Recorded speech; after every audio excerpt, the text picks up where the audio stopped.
fait donc pour capitaliser finalement, parce que c'est l'année électorale 2025?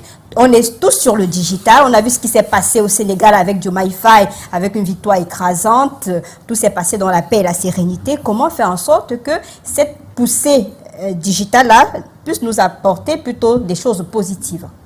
Déjà, je pense qu'il a dit tout. Il faut être souverain. Et Internet, aujourd'hui, celui qui a la clé de l'Internet, c'est Yaoundé.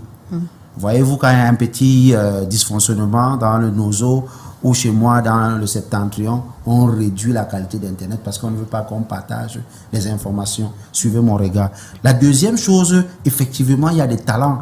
Il y a des Camerounais qui sont extrêmement fous des codes, du web, de tout ce que on peut parler, ou on peut mettre à l'intérieur d'Internet. Effectivement, Google, Apple, Facebook, Amazon, Microsoft, qu'on appelle GAFA, entre parenthèses M, n'appartient pas à l'Afrique.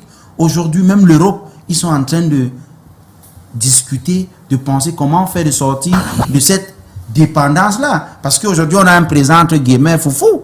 Si Donald Trump nous coupe Google aujourd'hui, Facebook, YouTube, je ne sais pas, WhatsApp, on fait comment avec son ami très Mais en attendant, comment on capitalise ce digital-là pour la présidentielle qui arrive? Capitaliser le digital, on a besoin d'abord qu'on nous laisse vraiment utiliser le bon digital. Parce que jusqu'à aujourd'hui, les entreprises, les petits gens qui se battent, je les appelle comme ça, n'utilisent pas très bien Internet parce que vous payez, ce que vous payez, vous n'avez pas. Vous avez des entreprises qui ont mis en place le illimité. Bon, suivez mon regard.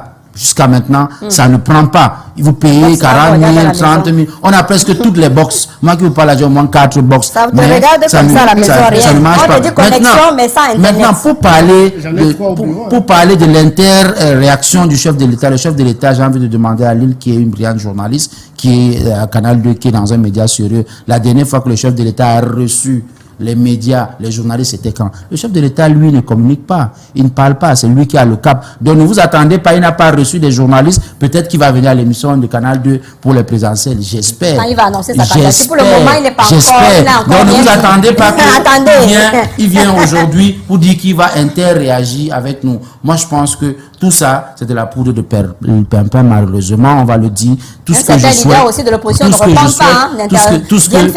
pas. Tout ce que je souhaite, je pense que vous avez quand même le président Cabral Libi qui interréagit, qui répond.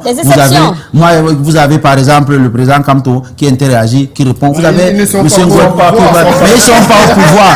Mais je dis que le chef de l'État doit quand même aussi accompagner la jeunesse. Parce qu'au Cameroun, vous avez dit ça, il y a des garçons ici qui développent des applications, qui développent tout. Mais on n'accompagne pas. Il suffit que moi, Bamanga, j'ai une idée géniale avec le monsieur que j'ai en face de moi pour aller proposer par exemple à l'ART ou je ne sais à qui, à la présidence de la République. On va dire que non, ils sont de l'opposition, ils insultent le Cameroun à la télévision.